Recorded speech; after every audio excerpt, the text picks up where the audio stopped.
Assalamualaikum warahmatullahi wabarakatuh. Apa kabar anak-anak semua?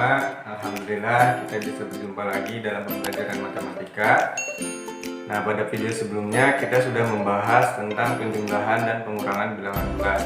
Nah, pada pertemuan kali ini kita akan membahas perkalian dan pembagian serta operasi hitung campuran pada bilangan bulat. Nah, untuk itu marilah kita simak video pembelajaran berikut ini.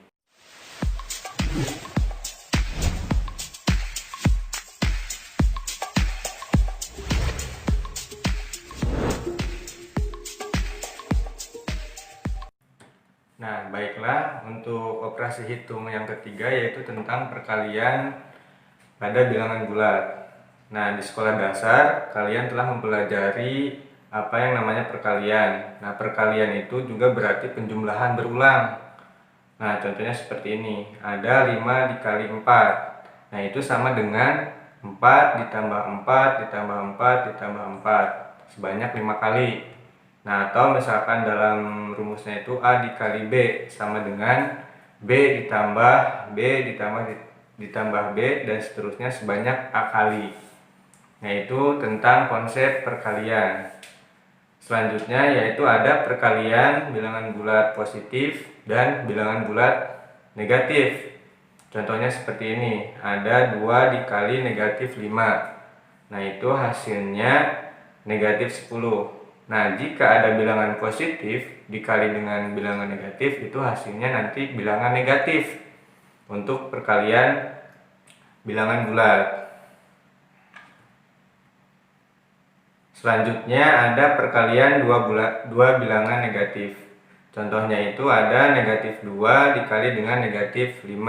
Nah, itu hasilnya itu 10. Nah, jika ada dua bilangan negatif dikalikan, itu hasilnya positif. Ya, ingat ya. Nah, yang ketiga ada perkalian bilangan bulat dengan 0. Nah, jika ada bilangan yang dikalikan dengan 0, itu hasilnya pasti 0. Berapapun angkanya. Nih contoh, 5 dikali 0 sama dengan 0.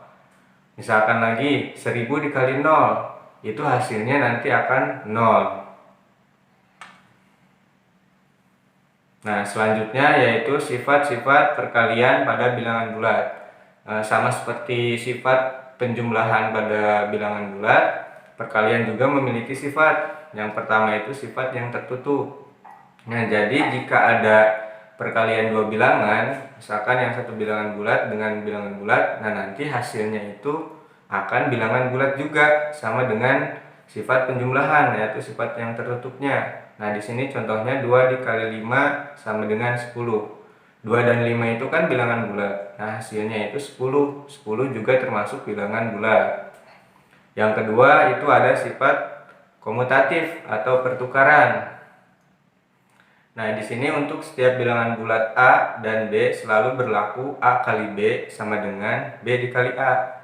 Jadi, untuk lebih jelasnya, kita misalkan ini 3 dikali 5 sama dengan 15. Nah, itu akan sama hasilnya jika 5 dikali 3. Nah, itu maksudnya sifat komutatif atau pertukaran. Nah, yang ketiga ada sifat asosiatif atau pengelompokan. Nah, sifat asosiatif di sini yaitu untuk bilangan bulat A, B, dan C selalu berlaku. Nah, ini bentuk asosiatifnya dalam kurung A dikali B dikali C itu sama dengan A dikali dalam kurung B dikali C. Nah, untuk lebih jelasnya coba perhatikan contoh di sini.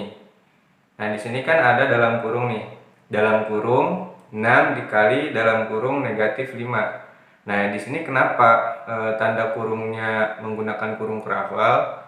Karena di dalamnya itu ada kurung lagi. Ada kurung lagi yaitu negatif 5.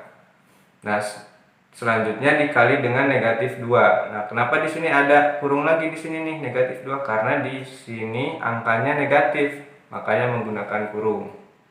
Nah, itu sama dengan, nah pertama kita selesaikan yang dalam kurung dulu. 6 dikali negatif 5 yaitu negatif 30 dikali selanjutnya yang negatif 2. Negatif 30 dikali negatif 2 yaitu 60. Nah, bentuk yang ini akan sama hasilnya jika dibandingkan dengan yang kedua ini. Nah, yang ini kan angka 6-nya di luar. Sedangkan yang di dalam kurungnya itu negatif 5 dikali negatif 2. Nah, walaupun bentuknya berbeda, nanti hasilnya akan sama. Nah, ini yang dinamakan sifat asosiatif. Yang keempat itu ada sifat distributif. Nah, untuk setiap bilangan bulat A, B, dan C ini berlaku. Nah, yang pertama, jika sifat distributif perkalian pada penjumlahan. Yang pertama pengurangan dulu. Yang pertama itu A dikali B dikurang C. Nah, ini caranya itu yang pertama kita kalikan dulu yang A dengan B, terus selanjutnya dikurang. Nah, ini kenapa dikurang? Karena yang ini kan pengurangan nih. Dikurang yang A dikali dengan C. Nah, ini untuk yang perkalian terhadap pengurangan. Yang kedua ada sifat distributif perkalian terhadap penjumlahan. Sama dengan pengurangan, caranya sama, cuma bedanya tandanya di sini kan ditambah. Nah, di sini ditambah. Untuk lebih jelasnya, coba perhatikan contohnya. 5 dikali dalam kurung 6 min 2. Nah, jika menggunakan sifat distributif, caranya itu yang pertama 5 dikali 6 terlebih dahulu. Nah, selanjutnya dikurang 5 dikali 2. 5 dikali 6 itu berapa? 30 kan. Selanjutnya dikurang 5 dikali 2 berapa? 10. Jadi hasilnya itu 30 dikurangi 10 sama dengan 20. Nah, untuk yang penjumlahan juga sama. Kalian bisa lihat sendiri di contoh soalnya.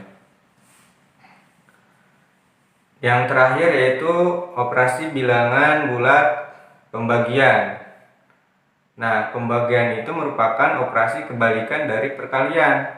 Nah, makanya konsepnya itu atau rumusnya itu jika A dibagi B sama dengan C, ini sebabnya itu B dikali C sama dengan A. Nah, untuk lebih jelasnya coba lihat contoh di sini. 30 dibagi 5 sama dengan 6. Nah, sebabnya 5 dikali 6 sama dengan 30. Nah, ini kan kebalikan dari perkalian pembagian itu. Selanjutnya 16 dibagi negatif 4, itu hasilnya negatif 4. Sebab jika negatif 4 dikali negatif 4 itu hasilnya 16.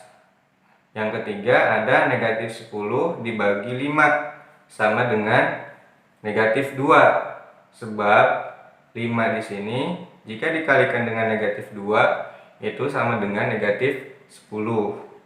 Nah, yang terakhir yaitu negatif 8 dibagi negatif 2. Hasilnya itu 4. Sebab jika negatif 2 dikali dengan 4 hasilnya itu negatif 8.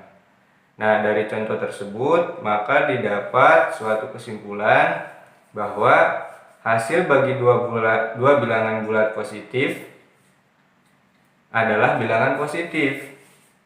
Selanjutnya hasil bagi dua bilangan bulat negatif adalah bilangan positif.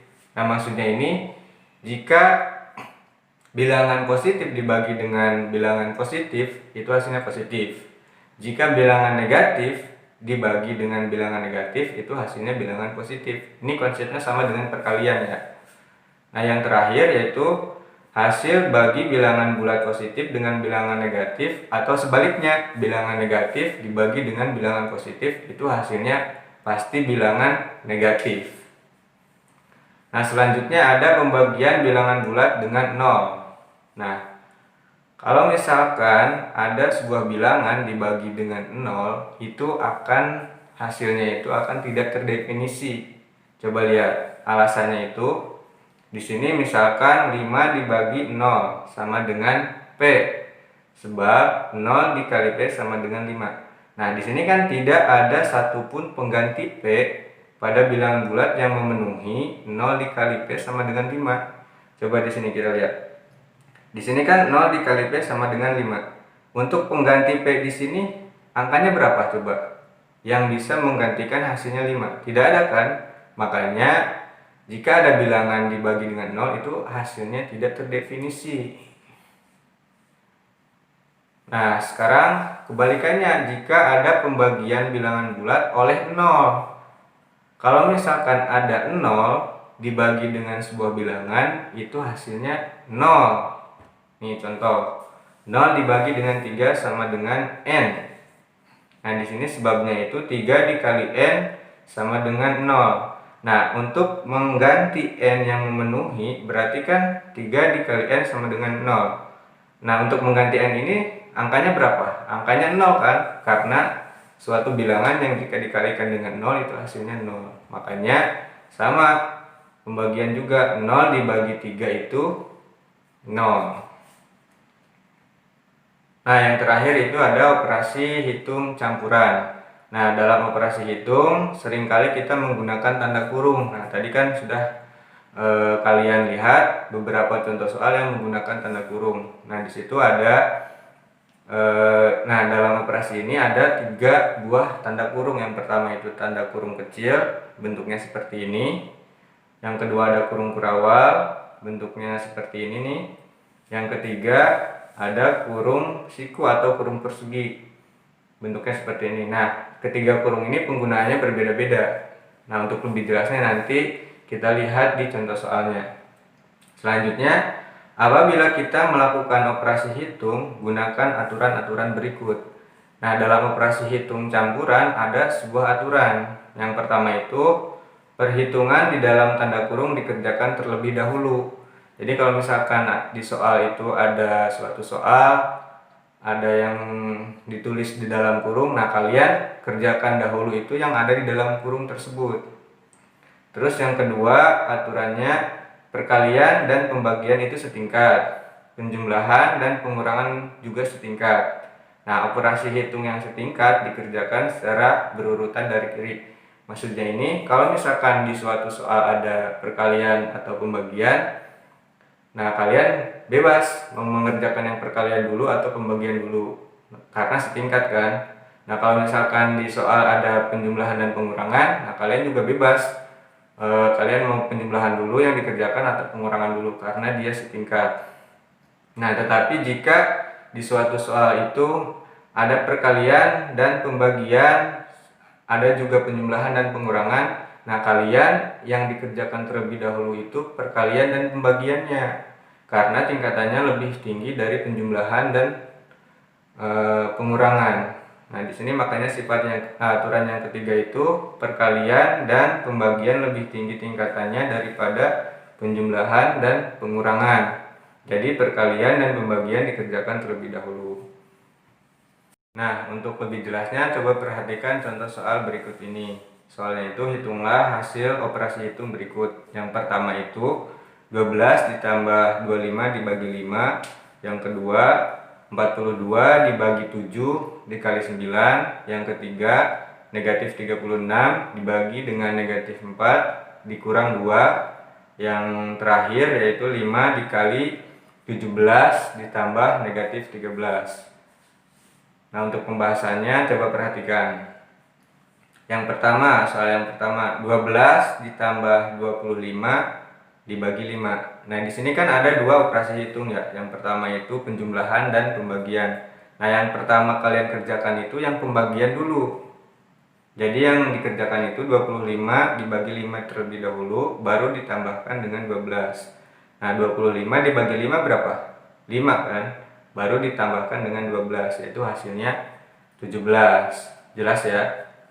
Nah, selanjutnya yang kedua yaitu 42 dibagi 7 dikali 9. Nah, ini kan sama-sama pembagian dan perkalian. Nah, itu kan tingkatannya sama, tetapi di sini ada yang dalam kurung. Jadi kalian kerjakan yang di dalam kurung terlebih dahulu, yaitu 42 dibagi 7 terlebih dahulu yang kalian kerjakan. 42 dibagi 7 yaitu 6. Nah, baru dikalikan dengan 9. 42 dibagi 7, 6 dikali 9 hasilnya 54. Selanjutnya yang ketiga, negatif 36 dibagi dengan negatif 4 dikurang 2. Nah, coba perhatikan. Di sini ada dua tanda kurung. Yang pertama itu kurung kurawal dan kurung biasa. Nah, untuk kurung kurawal ini itu menandakan bahwa yang pertama kali dikerjakan. Nah, sedangkan yang kurung biasa ini untuk menandakan bahwa bilangan yang ada di dalam kurung tersebut bilangan negatif, makanya dia menggunakan tanda kurung. Nah, di sini kan yang dalam kurung kurawal itu negatif 36 dibagi dengan negatif 4. Nah, kalian kerjakan terlebih dahulu. Negatif dibagi dengan negatif, tadi apa? Positif kan? Berarti 36 dibagi negatif 4 hasilnya 9. Nah, baru dikurang 2, hasilnya itu 7. Yang terakhir yaitu 5 dikali 17 ditambah negatif 13. Nah, ini juga sama nih, ada 2 tanda kurung, yaitu kurung siku dan kurung biasa. Nah, yang dalam kurung siku ini kalian kerjakan terlebih dahulu. Nah, di dalam kurung itu kan ada 17 ditambah negatif 13. Nah, dalam video sebelumnya kan mengenai penjumlahan itu, jika positif ketemu negatif itu bisa menjadi apa? Pengurangan kan. Nah, di sini berarti 17 ditambah negatif 13 itu sama dengan 17 dikurang 13, yaitu hasilnya 4. Nah, baru dikalikan dengan 5. 4 dikali 5 atau 5 dikali 4 sama dengan 20. Nah, itulah materi kita pada pertemuan kali ini. Jika ada yang belum jelas, kalian bisa tanyakan di Google Classroom. Untuk pertemuan kali ini Bapak cukupkan sekian. Seperti biasa, untuk tugas sudah Bapak posting di Google Classroom. Kalian kerjakan, salin soalnya, dan kerjakan di buku matematika. Lalu jawabannya kalian kirimkan di Google Classroom tersebut. Nah, dan ingat, perhatikan juga tenggat waktunya. Jangan sampai kalian mengirimkan hasil jawabannya itu melewati batas waktu yang telah ditentukan. Nah, sekian pembelajaran kita kali ini. Kurang lebihnya mohon maaf. Terima kasih. Wassalamualaikum warahmatullahi wabarakatuh.